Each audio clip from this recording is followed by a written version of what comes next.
off. It's a nice day at the park out here. You know, there's noise, but not as bad as it is over at work. There's a lot of traffic over there. But we were talking about the major scale and the fact that it is actually describing the intervals between notes rather than the notes themselves. That goes for no matter where you started from, A, B, G, D. It describes those moves, that whole, whole, half, whole, whole, whole, half concept. And that pattern brings you back to the root tone, the key tone, the one, the octave. G, G. We also talked about orienting your thinking towards thinking about it in terms of numbers. There's 7 tones in a major scale, or in any scale really. Any of the basic scales anyways. In this case we're focusing on the major scale, and I just wanted to illustrate how thinking about them in terms of numbers simplifies this concept. Considering that we only have 7 tones in the scale, if you understand what's going on in just the root shape, the root chord, the G in this case, since we're playing an open G chord, that's what open G tuning is all about, it's playing this open G chord. It means we've tuned all of our strings to be notes that are within a G chord, a G major chord. Just because you understand the chord, you already know where 3 of the tones out of 7 are in the scale. Additionally, if you understand the 3 chord shapes that are available within any tuning, then you can orient yourself according to those shapes to understand where the rest of the scale is around that chord shape. So I think the focus here is going to be discussing the 3 chord shapes that are in open G tuning. The basic chord shape provides a roadmap to the rest of the fretboard, because once you understand where that chord shape, you know how it's arranged on the fretboard, you know where 3 of those tones are, so that tells you where the rest of them are, as long as you understand the intervals, whole, whole, half, whole, whole, whole, half. Having said that, a stringed instrument like a banjo or a guitar is kind of an abstract instrument to understand these concepts in. We can understand fret spacing and stuff, but there's actually a music theory and training machine available that we can use for this. So maybe let's take a look at it on that.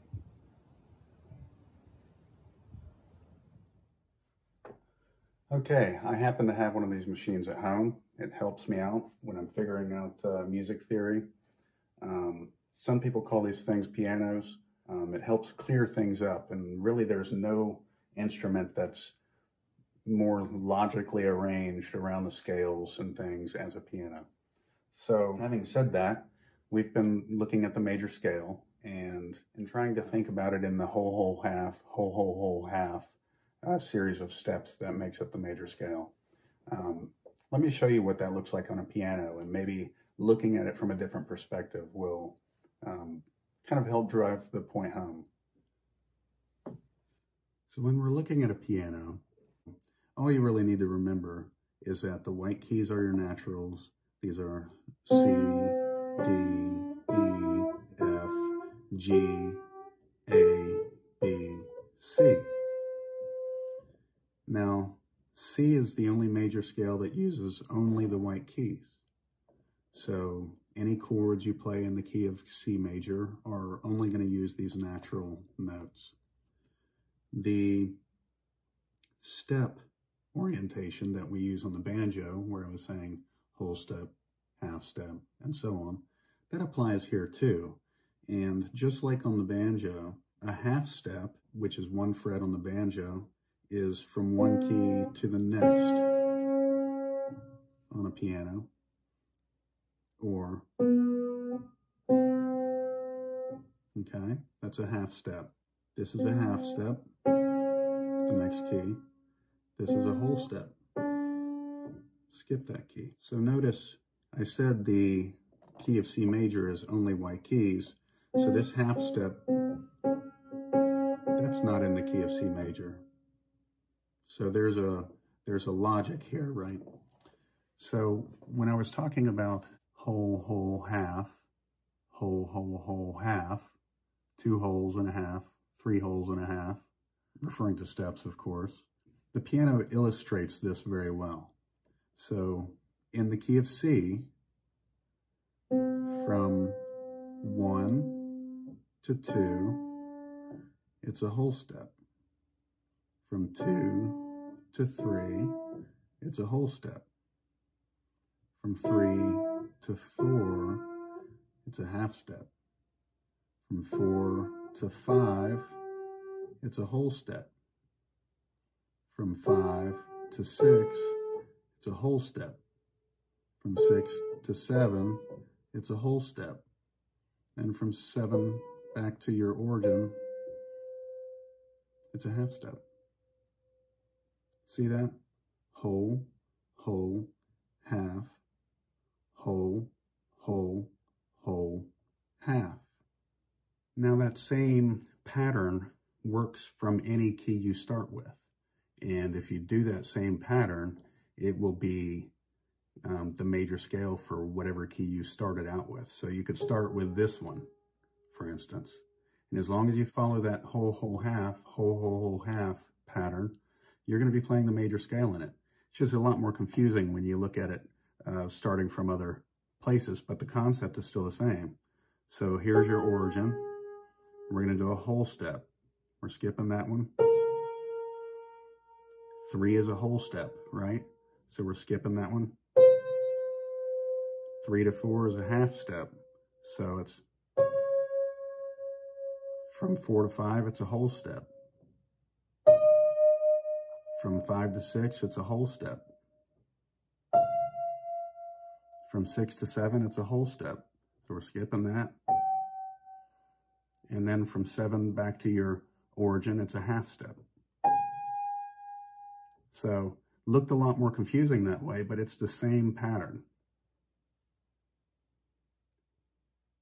And whether I played it just with all the white keys to play in C major, or whether I started from G sharp, it's still the major scale, and this would just have a much more complicated series of names, note names to remember. So it's just easier when you start thinking about that to boil it down to numbers, because it's always, you've got a 1, that's where you're starting from, and the scale degrees are 1, 2, 3, 4, 5, 6, 7.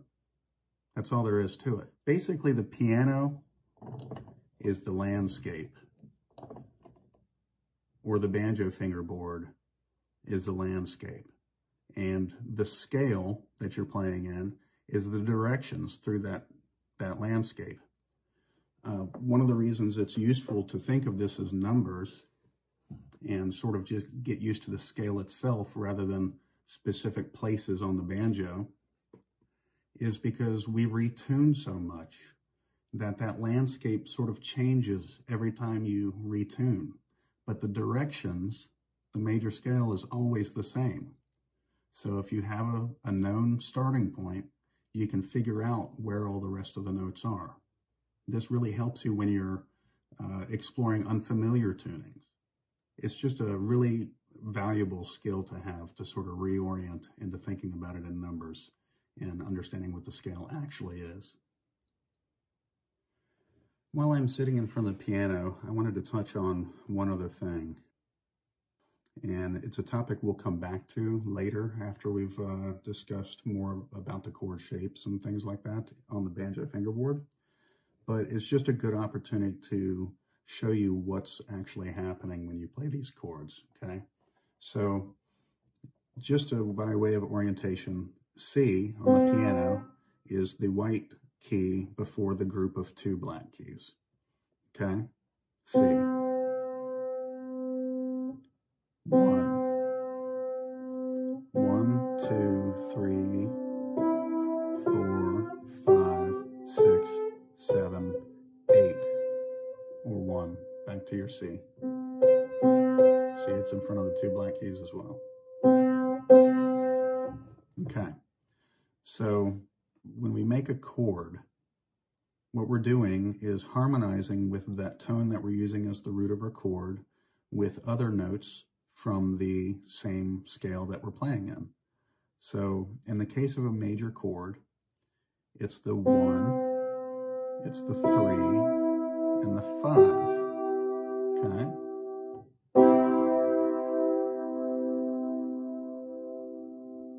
So that's your 1 chord if you're playing in C major, or whatever major.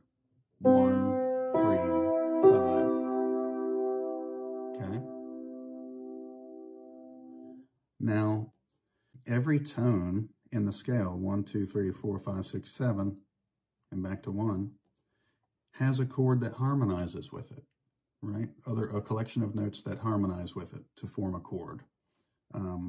We call these triads because it's 3 notes. That's kind of the basic principle, and they harmonize with your origin note. So for your major scale and the major key you're playing in this case it's C.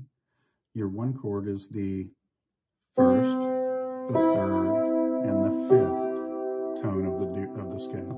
Okay, played together. That's a major chord. The 2nd tone of the key also has a chord, and when we're looking at it on a piano, this is, to me, it was kind of mind-blowing. It's shift that same pattern, 2, 4, 6. You see that? So your 1 chord was 1, 3, 5. Your 2 chord is 2, 4, 6. Your 3 chord is 3, 5, 7. Your 4 chord is 4, 6, 1. Your 5 chord is 5, 7, 2. Your 6 chord is 6, 1, 3. Your 7 chord is 7, 2, 4. And then you're back to your octave. 1, 3, 5. Okay. So over on the piano, we discussed how the root major chord of your key is the 1, 3, and 5 tones of the scale. Let's look at the first chord shape that we encounter on the banjo. It's 1 of 3, and it's just built into this tuning by default. And that's this D, G, B, D. We're tuning it to that 1, 3, and 5 tone in the G major scale. And then, of course, your 5th string is a G as well. It's just a G that's an octave higher than your root.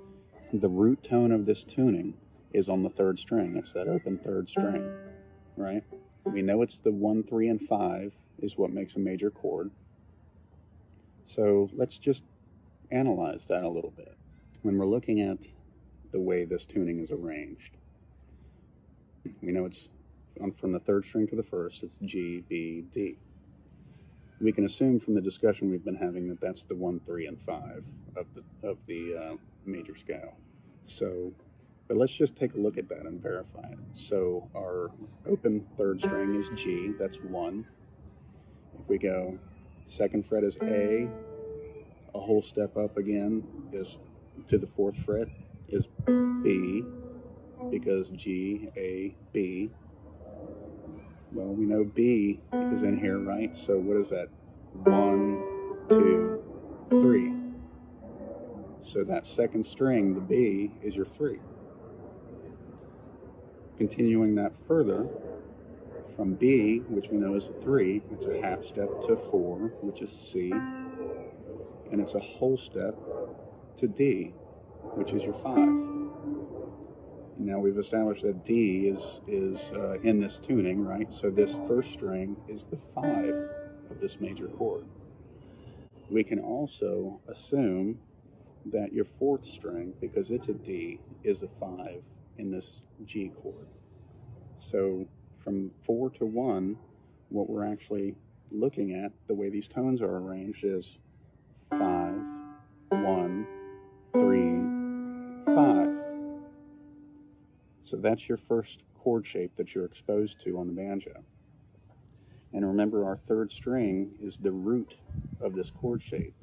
Every one of these shapes just rearranges the tone order, and each one of them has a root. So if we're talking about a G chord and all three shapes, the root is going to be on a different string. The power of understanding this is the idea that you can find a tone on a specific string, and then you know exactly what chord shape is going to create a major chord based off of that tone. Might have to let that sink in for a minute. For example, this is a G because we've tuned it to a G chord. We know that the G is on this third string. We've also just learned that in this chord shape, which is just all the strings at the same fret, remember the nut is a fret, it's just the origin fret. That bar-shaped chord is going to have its root on the third string, and it's always going to be arranged 5, 1, 3, 5. Understanding the chord shapes and how they're arranged is quite powerful. I know this is an open G chord, and it's a 5, 1, 3, 5. If I barred the second fret, we know that note on the third string is an A.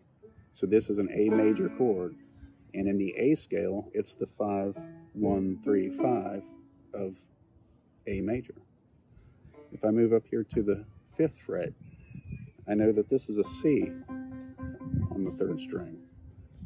So this is a C major chord, and in the key of C, this is the 5, 1, 3, 5 of C major. Now there's two other shapes that maybe I'll get to in the next video after I've had a chance to kind of digest this. And they give you the same sort of information.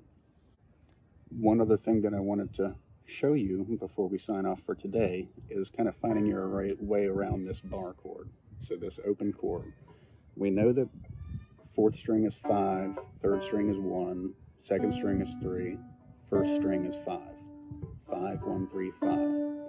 Well, those are the scale degrees of the major scale. So it's 3 of the notes in the scale known already. So using what we understand about the intervals, whole, whole, half, whole, whole, whole, half, we can find the other scale tones of the major scale around this chord. It gives you a map to that. So around this 5, 1, 3, 5 shape, the major scale is arranged. Open third is your 1 because it's the G, right? We establish it's the 5, 1, 3, 5. Well, up that string 2 frets, we know it's a whole step from 1 to 2. That's A. That's your 2. That's your second degree of the scale. We established earlier that the second string is your 3. So 1, 2, 3. We know the 4 is a half step from 3. So going 1 fret up on the second string gives you your 4. We know the 5 is your open first. We know the 6 is a whole step away from 5, so that's up 2 frets on the first.